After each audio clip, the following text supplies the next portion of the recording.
Selamat datang di Kerikil Kecil, channel yang selalu ngajak lo mikir, tapi tetap santai kayak lagi ngobrol di warung kopi.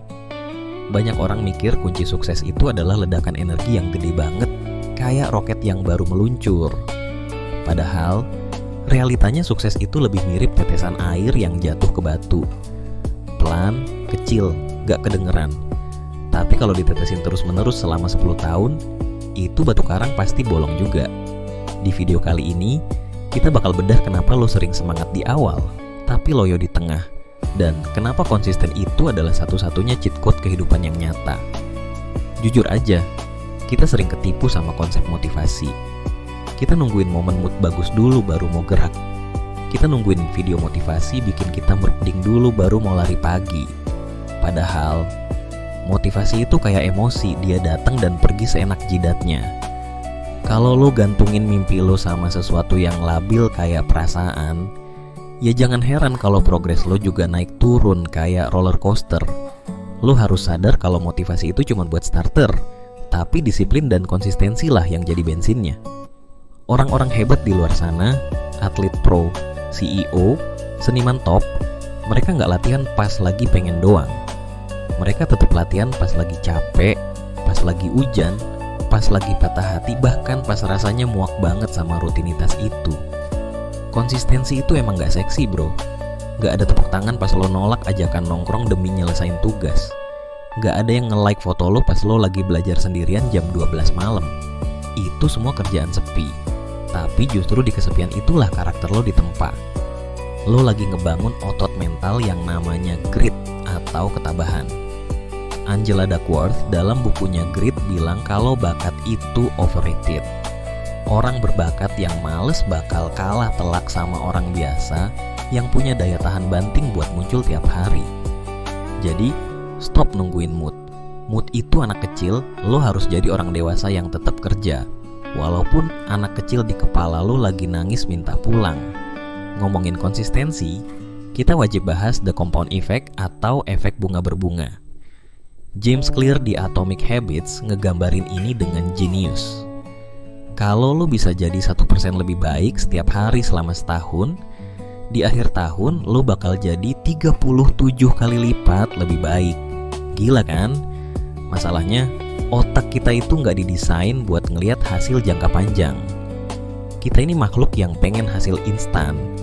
Kita lari pagi sekali, terus ngaca, kok perut gue masih buncit?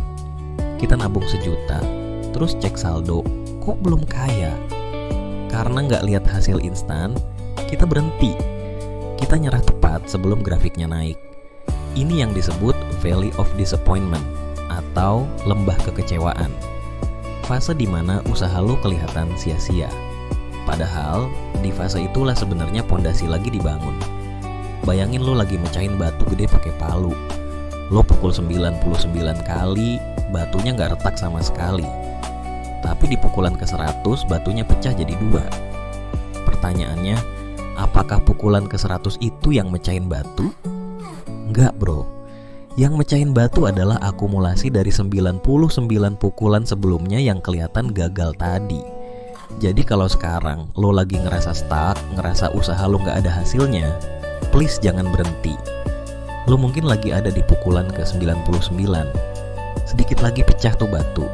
Masalah lain kenapa kita susah konsisten adalah karena kita fokus sama hasil, bukan sama identitas. Kita sering bilang, gue mau turun 10 kilo. Itu target hasil. Pas lo udah turun 10 kilo, biasanya lo bakal balik makan sembarangan karena targetnya udah kecapai. Coba ubah mindset lo. Jangan bilang, gue mau lari maraton, tapi bilang, gue adalah seorang pelari. Beda rasanya. Kalau lo mengidentifikasi diri lo sebagai pelari, lo bakal lari bukan karena mau kurus, tapi karena itulah yang dilakukan seorang pelari. Lari jadi bagian dari siapa lo, bukan cuman apa yang lo lakuin. Perubahan identitas ini bikin konsistensi jadi lebih ringan. Lo gak perlu maksa diri lo tiap hari, karena itu udah jadi otomatis. Kayak lo sikat gigi aja. Lo gak butuh motivasi Mario Teguh buat sikat gigi kan? lo lakuin karena lo adalah orang yang peduli kebersihan. Jadi, mulai sekarang, coba definisikan ulang siapa diri lo. Gue adalah penulis, maka gue nulis tiap hari. Gue adalah investor, maka gue nyisihin duit tiap gajian. Pas habit lo udah nyatu sama harga diri lo, berhenti ngelakuin habit itu justru bakal bikin lo ngerasa aneh dan gak nyaman. Disitulah level konsistensi tertinggi. Satu hal yang jarang diomongin orang, konsisten itu berarti lo harus siap jadi orang yang ngebosenin. Kita hidup di era dopamin tinggi, dikit-dikit scroll TikTok, dikit-dikit cari hiburan baru. Makanya, ngelakuin hal yang sama berulang-ulang itu rasanya nyiksa banget buat otak kita yang udah kecanduan variasi. Tapi, lo lihat deh tukang nasi goreng langganan lo yang enak banget itu. Dia ngelakuin gerakan yang sama, ngeracik bumbu yang sama, di jam yang sama, selama bertahun-tahun. Itu ngebosenin buat dia? Pasti. Tapi kebosanan itulah yang bikin dia jadi master. James Clear pernah bilang, ancaman terbesar buat kesuksesan bukan kegagalan, tapi kebosanan. Orang amatir bakal berhenti pas mereka mulai bosen. Orang profesional, mereka tetap jalan walaupun bosennya minta ampun. Jatuh cinta sama kebosanan adalah skill mahal. Kalau lo bisa tetap ngerjain skripsi lo, tetap ngedit video lo, tetap prospecting klien lo padahal rasanya udah muak, congrats, lo udah satu langkah di depan jutaan orang lain yang cuman semangat di awal doang alias anget-anget tahi ayam. Jadiin rasa bosen itu sinyal kalau lo lagi on the right track, bukan sinyal buat berhenti. Terakhir, jangan jadiin sempurna sebagai musuh dari konsisten. Banyak orang berhenti konsisten karena suatu hari mereka bolong sekali, terus ngerasa gagal total, akhirnya berhenti selamanya. Misal lo diet, hari ini lo khilaf makan martabak. Besoknya lo mikir, udahlah, udah gagal ini, sekalian aja makan gila-gilaan. Ini pola pikir all or nothing yang racun banget. Konsisten itu bukan berarti lo harus sempurna 100% tanpa celah. Konsisten itu artinya kalau lo jatuh hari ini, lo bangun lagi besok. Never miss twice. Kalau lo bolong sehari, jangan biarin bolong 2 hari berturut-turut. Hidup itu maraton panjang bro, bukan lari sprint 100 meter. Kalau lo kesandung di kilometer 5, apa lo bakal balik ke garis start? Enggak kan? Lo bakal berdiri, bersihin lutut lo, terus lari lagi.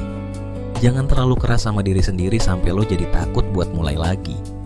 Kasih diri lo ruang buat salah, tapi jangan kasih ruang buat nyerah.